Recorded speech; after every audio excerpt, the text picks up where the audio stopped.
Well, welcome to another series on Victorious Friday. I'm real excited. I have a very special guest with me, a longtime friend. His name is Bill Bliss, and he's worked in many areas in leadership, organizational development, effectiveness, executive assessments, compensation, you name it, for over 25 years. We have an industry expert here. Bill and I go back into some organizations, but he's also a founding partner and executive director of the John Maxwell team. And this team is consists of certified coaches, and Bill is a certified coach. He's an expert. But most importantly, what I like about him is that not only is he a businessman and coach and trainer and things of that nature, but he's a family man. And so our show is about family. It's about impacts of family and how that goes. Bill, how are you today? Welcome to Victorious Friday. Thanks, Terence. I'm doing great. Doing great. Happy to be here. Oh man, so good to hear. So tell me, let's get started. Let's jump right on in and tell me about the family. Tell me about your family. Tell me about your upbringing quickly, and then walk us through. Describe your family to us today. Sure. Well, upbringing, grew up in the Northeast outside of New York City, in Long Island. Went to 16 years of Catholic school, but didn't know Christ at all. Didn't know God. It was a religion, not a relationship. Got married shortly after college. Had 3 kids in that marriage. Unfortunately, for a lot of reasons, that marriage didn't work out. And still in great relationships with my 3 kids, which I'm very happy to say. So fast forward to today, the kids are 39, 34, and 29 as of yesterday. Okay. Wow, and I understand there's a new addition to the family as well. Yeah, and a 1-year-old grandson. Wow. Just Wow, look at that. Just I know under normal circumstances, you probably have pictures and all that stuff displayed on the wall, but we'll get next time. You'll have a chance to show them off a little bit. Actually, I meant to have this because my daughter for Father's Day this year sent me a coffee mug that Nice. had 2 pictures of me, or a picture of me and my grandson holding him the last time I saw him in February. Wow. And then with a Clemson outfit on. Look at that. My wife and I had given to him as one of his things for Christmas. And so I get to drink out of that coffee mug and see his picture several times a week. And I tell my daughter it's the most enjoyable cup of coffee I know. Man, it's almost like you're doing a trifecta here, man. You got the coffee, you got the Clemson shirt, and you got a great family. Hey, Bill, when you were growing up, you mentioned, you didn't grow up a Christian, I guess. Did you grow up in a Christian? Tell me about your home life. Did you grow up in a Christian home, non-Christian? Tell me what that looked like as you were coming up. Yeah, so my parents were I would call them very devoted Catholics. My dad was a great man. Unfortunately, he died when I was 16. So that, and I had 4 siblings, all sisters, 2 older and 2 younger. So that put some challenges on us in those teenage years. And but I remember my dad was part of an organization in the church, in his Catholic church. And once a month at a different hour of the night, he'd get up, whether it be 4 o'clock in the morning, 2 o'clock in the morning, 10 o'clock at night, and he'd go to church and he'd spend an hour in this meeting session. It was called the Nocturnal Adoration Society in the Catholic faith. So that was a good model for me. Mm-hmm. Never, he rarely got angry. We went to church every Sunday. So it was an intact home, which was great. But I would, and they did their best to have God in our lives. But knowing what I know today, it wasn't a Christian home. I'm sure there were some lessons that you did learn and you took away and maybe even applied in your own life, maybe even your own family.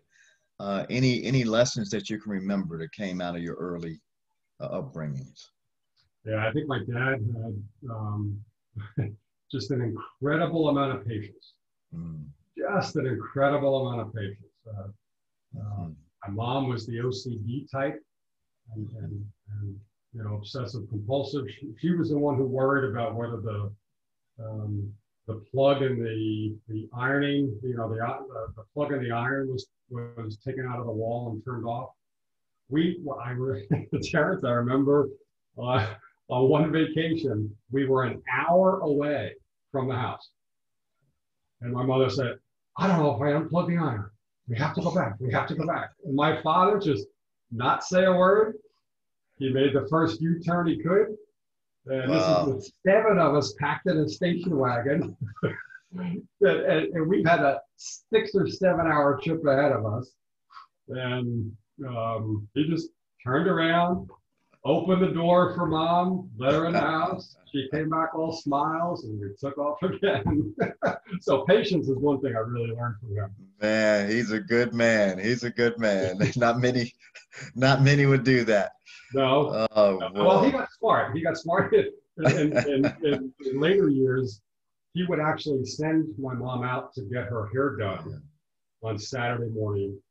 And he'd say, I'll take care of closing up the house, packing the car, doing everything. We'll pick you up from the hairdresser and we'll go from there. Mm. He was a smart man. He's a smart man. He's a smart man. Well, you've picked up on some of those traits as well. You know, when you think about, fast forward, when you think about parenting, I mean, you've, you know, like many, you know, you've parented in situations now that, you know, your second marriage and your first marriage and things of that nature, and raise, you know, different sets of kids under different circumstances. How, if you look at your parenting life, how can we as parents instill a love for God in our children's life and in our children's heart? What are some of the things that you did to practice that and to be intentional that way? Well, I think you just, the word that you just said, Terence, is the word. It's to be intentional. It's to model what you want them to do. Mm-hmm. Because people don't remember what you say, but they will remember how you made them feel. Mm-hmm. And then they will remember what they saw. Mm-hmm. So if they see you with patience, if they see you praying, if they see you read the Bible, they don't have to understand it. Mm-hmm. At that early age. But if they just see that habit, that consistency, each and every day, mm-hmm. then that's one thing. If, you know, and certainly if we behave in front of them the same way we behave in front of any other situations, in any other situation, right? With the same temperament, the same respect and dignity that we show other people, mm-hmm. And that kind of thing. And if we're consistent, and intentional, those are really the two things. Mm-hmm. Mm-hmm. And how did you? Don't be afraid to talk about God. Don't be afraid to talk about your problems and say that you're praying to God, and you know, be very open about that. Man, I was just thinking, how did you survive with, I think you said 3 girls and 1 boy? 4. Your siblings? 4 girls. 2 older and 2 younger. Man, how did you survive? How did you get the remote control from these guys? Well, because remote control wasn't invented then. You were the remote control. Well, here was the deal. I had all the outside work to do and some inside, and they got to split up the inside work. So that's how it worked, huh? That's how it worked. Oh, man. You know, we have this idea today where, you know, children are obviously being raised different today in the sense of there's so many cultural winds today that just wasn't around, and, you know, years ago, and they're being faced with that. How do you manage during these cultural diverse times? I mean, it's just a countercultural to maybe faith or countercultural to some of the things we believe, but Any thoughts in terms of how you've managed to love your kids well in this counterculture environment? Yeah, I think it's about being consistent, number one, and it's about really at whatever age group they are, whatever exposure they have curious conversations with them. Mm. How are you seeing this? Mm-hmm. And don't preach. I don't care whatever age there is. My 39-year-old disliked my preaching just as much as he did when he was 3. Don't preach to them. Engage in a conversation, a back and forth, and never judge. It's never about judgment.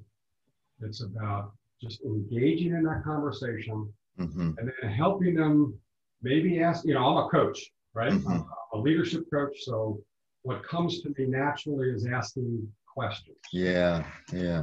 So I ask questions. And I'll say, and I'll never start with, here's one of my tips. A real trade secret here as a coach, or even with my kids, I never start a question with the word why, because I don't want a defensive response. And why invokes sometimes a defensive response. They have to justify their answer. I don't do that. So that's one thing. But allow them to talk about it. Let them have a perspective. Let them express their perspective. And then if you don't agree with the perspective, maybe say something like, all right, well, so if that continues for the next 3 or 4 years, what do you think your life will be like then? Project yourself out. And you're older, you're wiser.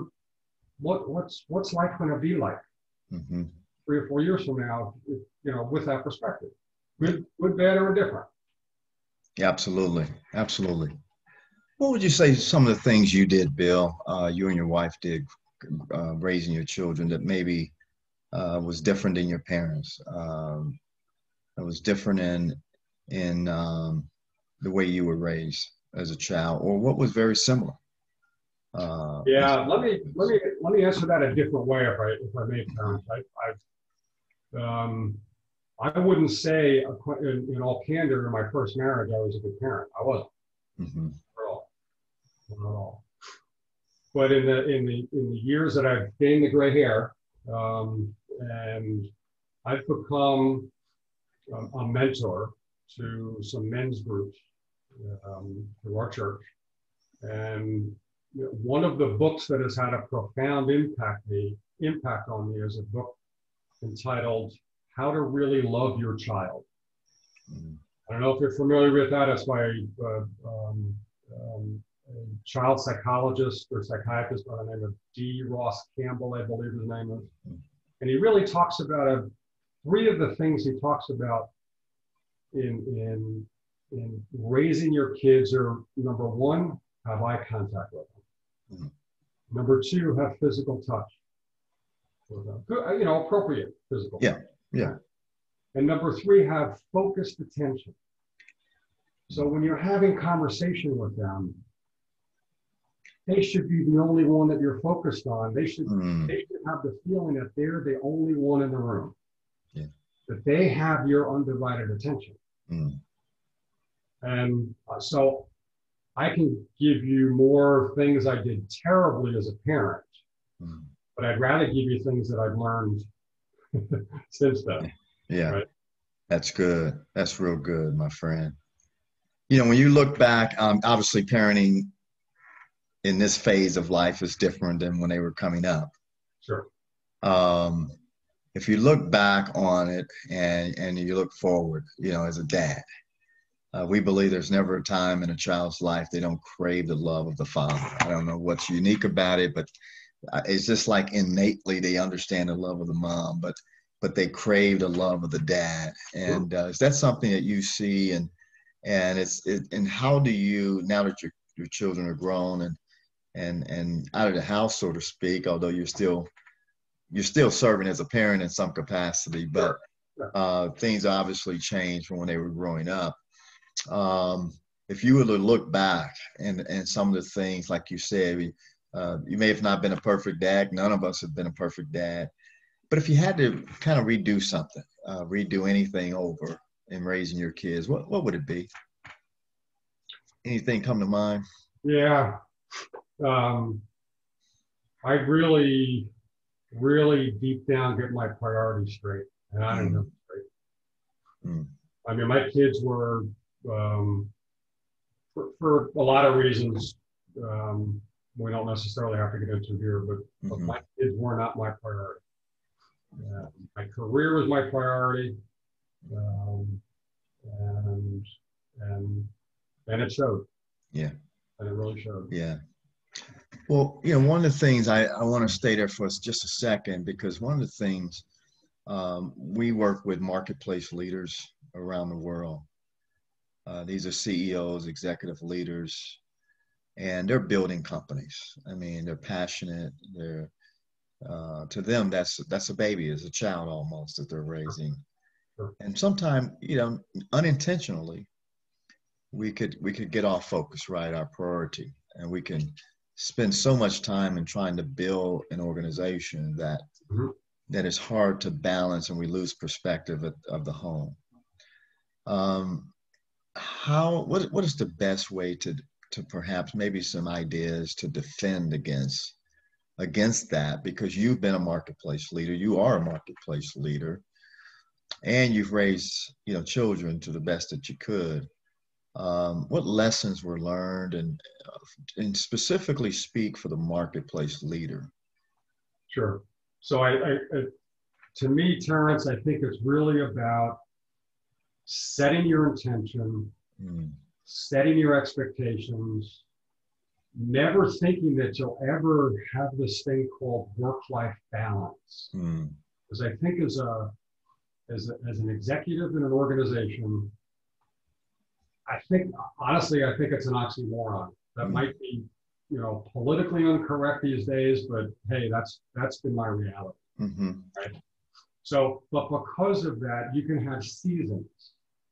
So you have seasons of intensity in the business, followed by a season of intensity with your kids and your family, right? And throughout all seasons, making sure that God is at the center of your life.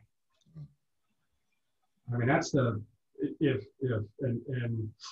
I know you know the Blackabees quite well, as do I, and I remember Henry Blackaby giving a talk once, and saying that he has all these CEOs as he does his monthly call, and some of the CEOs would say, "Oh, Henry, you don't understand how busy I am. That you're asking me to pray and beforehand, and you just don't understand how busy you are." I am. He says, "I understand. You just don't know how good God is." Or I probably blew the quote, but it's good. Just in the way that Henry puts it. Yeah, no, that's good. That's a great quote, and one of my favorite, Henry Blackaby, and of course Richard Blackaby, his son, is carrying on the legacy there, and they've got a young guy coming up, Michael, and Michael's doing quite well and carrying on the legacy. So that's a family I follow, and experiencing, it's just a great, just great wisdom in that quote, I'm just thinking about it, because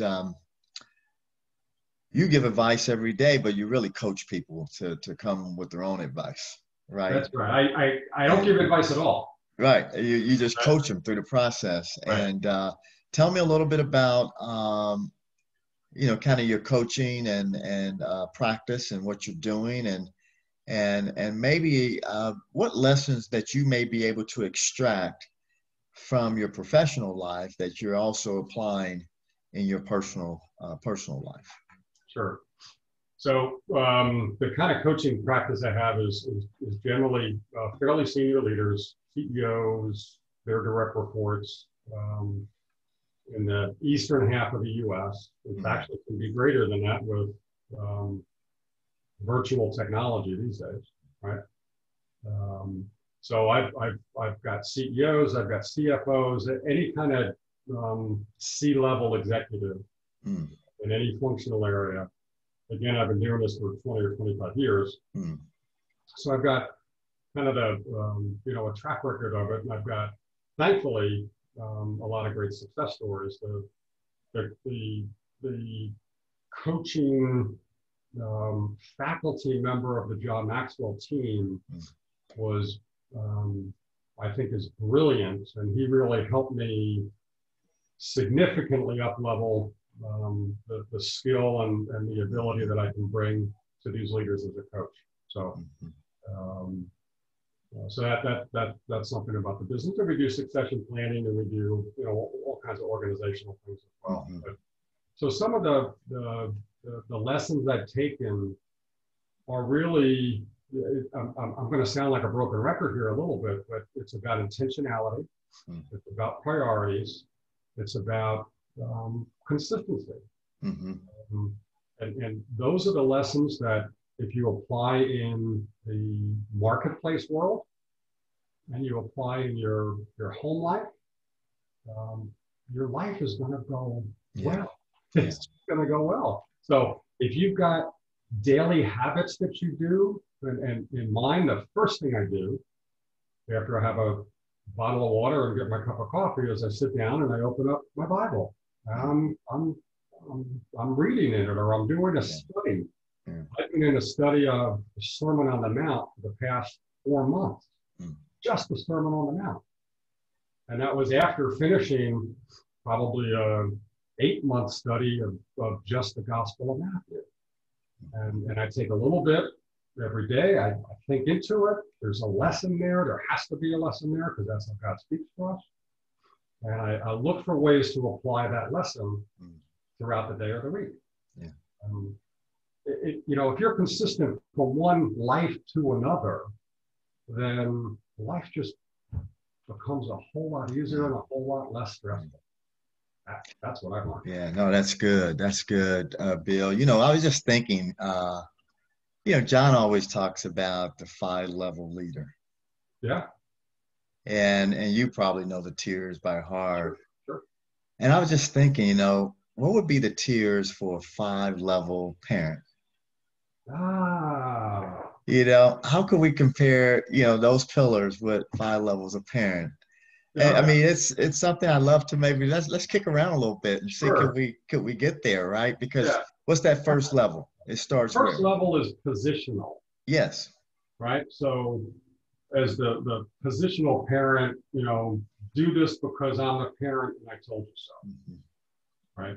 Mm-hmm. The second level in John's model for a leader is relational, that people follow you because of the relationships you build. Well, if you build a loving relationship with your kids,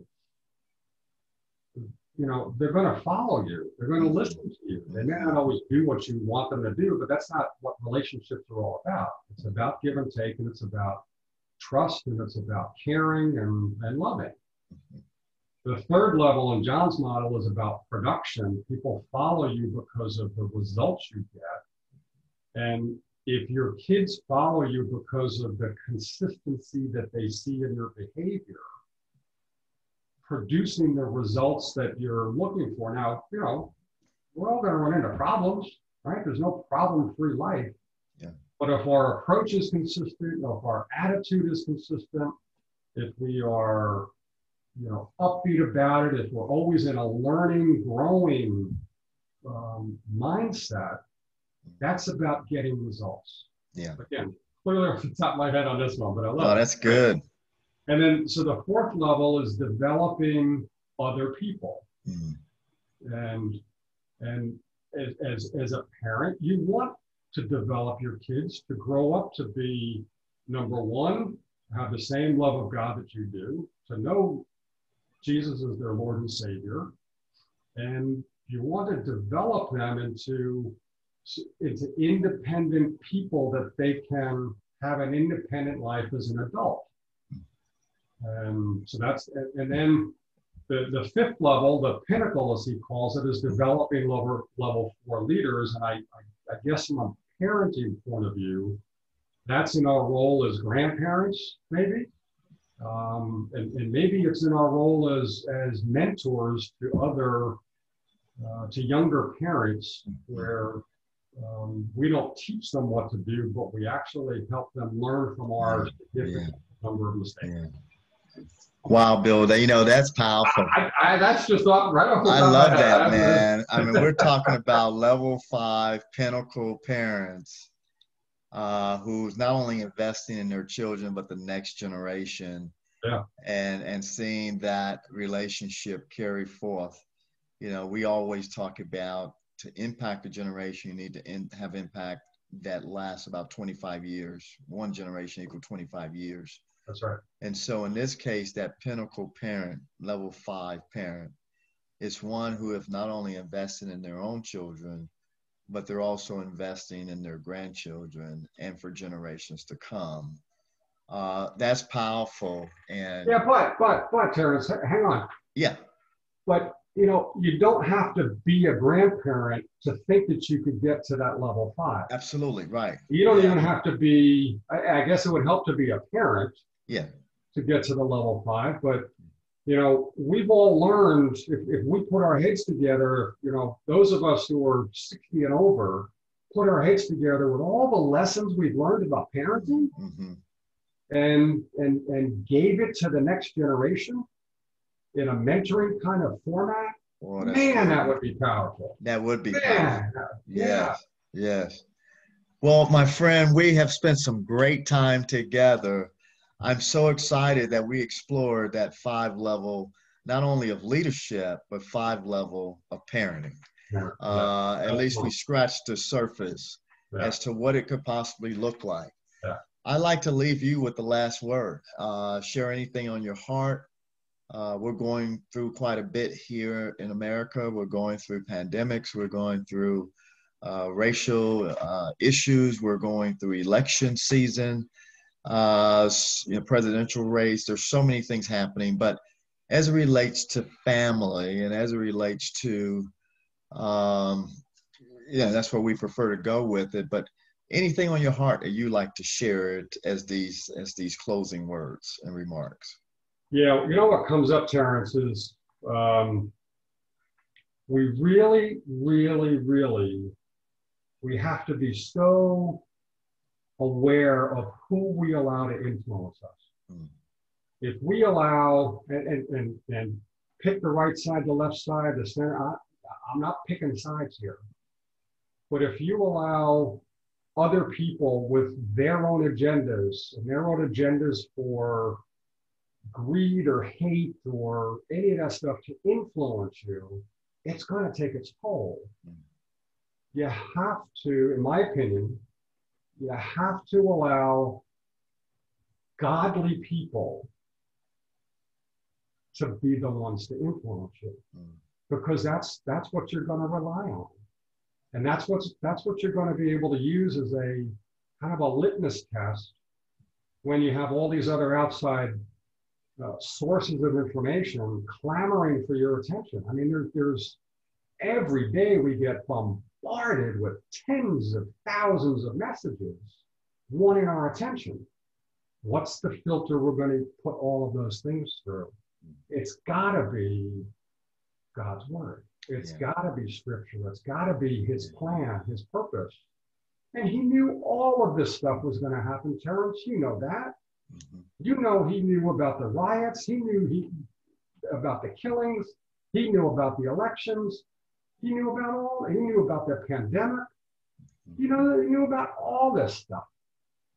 This hasn't taken him by surprise. He's not worried about the outcome because he's planned the outcome as well. We don't know what it is, but we have to trust in his wisdom. So anyway, that's good. I think that's a good word. One of the areas we've been kicking around, we've been asking the question, where's the F word? And in this case, F means faith. Where's the faith discussions? Are we going to, for example, include faith in our presidential debates? Are we going to include faith around racial injustice? Are we going to include faith in our parenting. And we think that faith movement needs to happen starting in our home with healthy debate and discussions and education, because we'll listen to all sorts of media, news, and others and so forth, and we may not have the right perspective on one side of the aisle or the other. But I found that if we have healthy debate and healthy discussion and educate our children well, at least they can begin to process and form some form of critical thinking Right. to deal with these issues versus just what somebody else said. You know, so as parents, I'm challenging parents that they are to not only be the spiritual leader of their home and train and instruct their children in the Lord, but I'm also encouraging them to be available to invest in their children's life, as you mentioned, be intentional, and walk through these various issues that are really serious issues in our society today and have been. And so, how do we move forward to have impact? So, Bill, I want to thank you. I think we landed on some jewels there that can help many parents to become pinnacle level 5 parents. Well, all the glory of God then, if we landed on some jewels. It all came from him. Awesome, brother. Well, thank you so much. Have a victorious Friday, and we will be talking soon. Thanks, Terence. All right, brother.